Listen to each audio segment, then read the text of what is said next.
semoga masih dalam keadaan sehat dan juga semangat dalam belajar.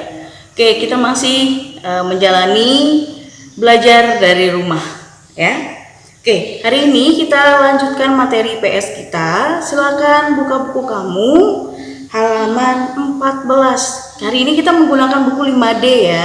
Seperti janji ibu kemarin, kita sudah selesai 5C, sekarang kita masuk ke 5D. Silakan buka buku kalian halaman 14. Hari ini kita akan mempelajari tentang menceritakan contoh interaksi manusia dengan lingkungan sekitar. Nah, kalau kemarin kita udah belajar nih tentang interaksi sosial. Interaksi sosial itu kan ada 3 ya. Ada interaksi sosial antara individu dengan individu. Ada interaksi sosial individu dengan kelompok, dan ada interaksi sosial antara kelompok dengan kelompok. Nah, jadi ada 3 itu yang sudah kita pelajari sebelumnya tentang interaksi sosial. Nah, hari ini kita akan menceritakan tentang contoh interaksi manusia dengan lingkungan sekitar. Kemarin di tugas kalian Ibu sudah memberikan sebuah kuis ya, dimana kalian pemahamannya sudah mantap tentang interaksi manusia dengan adanya pembangunan sosial dan juga interaksi manusia dengan lingkungan alam ya, dimana kalian sudah mempelajari itu semua dan hasilnya juga keren. Kalian sudah bisa memberikan contoh pemahaman kalian serta cara pandang kalian dalam suatu masalah itu udah keren sekali ya. Nah, hari ini contoh tentang interaksi manusia dengan lingkungan sekitar itu bukan hal baru, karena kemarin pun sudah kita bahas ya. Cuma mungkin hari ini kita lebih memperdalamnya, dimana seperti yang Ibu sampaikan bahwa interaksi sosial ada 3 ya. Jadi harus ingat ya, di dalam interaksi manusia itu ada 3, di mana interaksi individu dengan individu, individu dan kelompok, kelompok dan kelompok. Nah, jadi seperti yang ada di buku kamu halaman 14 ya, di sana ada sebuah cerita bahwa mereka sedang melakukan sebuah kegiatan di lingkungan rumahnya ya, di mana kegiatan ini dilakukan di lingkungan sekitar rumah bersama masyarakat lainnya ya. Karena namanya juga interaksi manusia ya, otomatis secara tidak langsung maka kita akan berhubungan dengan manusia dan juga berhubungan dengan lingkungan sekitar, yaitu lingkungan alam. Nah, di sana diceritakan bahwa lingkungan hidup itu selalu ada dalam kehidupan manusia, bahwa lingkungan adalah segala sesuatu yang berada di sekitar manusia. Nah, lingkungan tersendiri itu terbagi menjadi 2, bahwa ada lingkungan abiotik dan ada lingkungan biotik. Itu pun sudah kita bahas ya, dan ini pun sudah pernah kita bahas di pelajaran IPA ya. Jadi kalau lingkungan biotik itu berarti lingkungan yang memiliki komponen makhluk hidup seperti tumbuhan, manusia, dan hewan. Sedangkan abiotik berarti lingkungan yang terdiri dari komponen yang tidak hidup. Contohnya seperti tanah, kemudian batu, air, udara, kemudian suhu, dan lainnya. Nah, di mana ya segala sesuatu yang hidup dan yang mati itu saling mempengaruhi dan berlangsunglah suatu kehidupan ya, antara makhluk yang satu dengan makhluk yang lain dan juga manusia dan lingkungan sekitarnya. Itulah yang dinyatakan sebagai lingkungan hidup ya.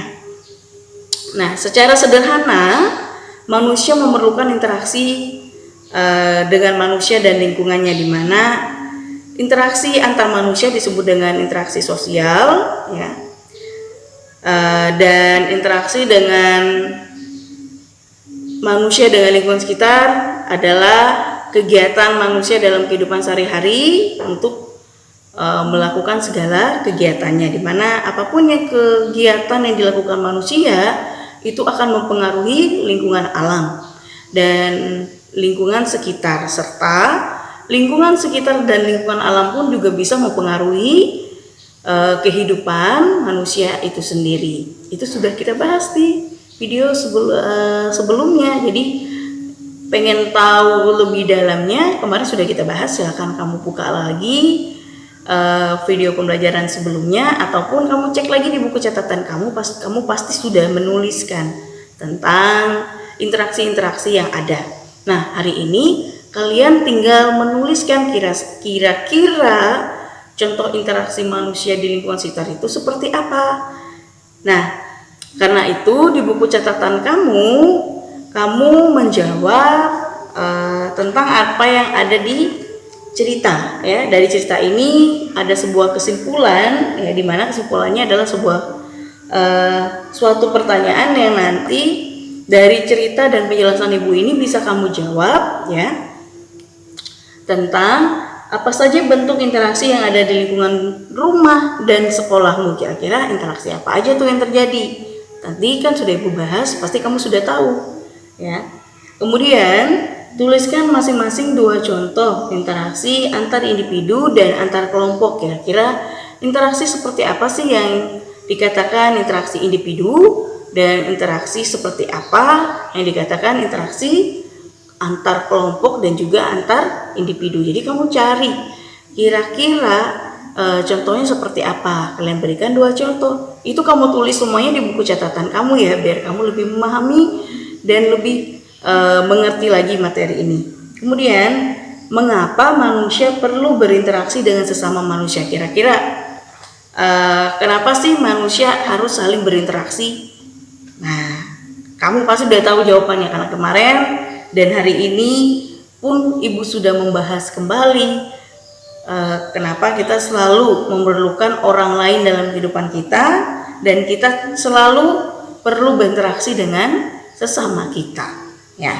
Nah, itu tentang contoh interaksi manusia dengan lingkungan sekitar, ya, dimana itu sering kita lakukan dalam kehidupan kita sehari-hari. Kita sering bergotong royong, ya, membersihkan suatu tempat, ataupun kita sering berkomunikasi, berbicara.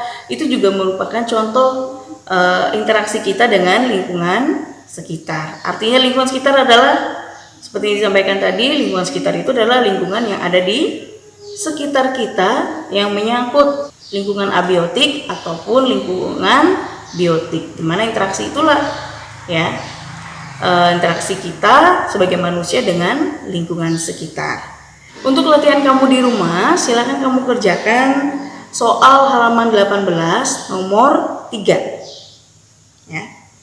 Dikerjakan di buku latihanmu. Kalau yang tadi contoh-contoh yang kamu buat tadi itu untuk buku catatan, kalau yang ini untuk buku latihan, ya. Jadi silakan kamu kerjakan dan dikumpulkan pada waktu yang sudah ditentukan.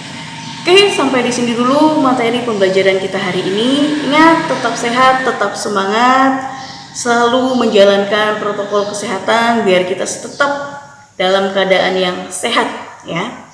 Dengan cara selalu menggunakan masker dan juga selalu mencuci tangan dan menjaga pola hidup sehat, serta harus bisa menjaga jarak dari kerumunan orang banyak. Oke, sampai di sini. Dan kita bertemu lagi di video pembelajaran selanjutnya. Sampai jumpa.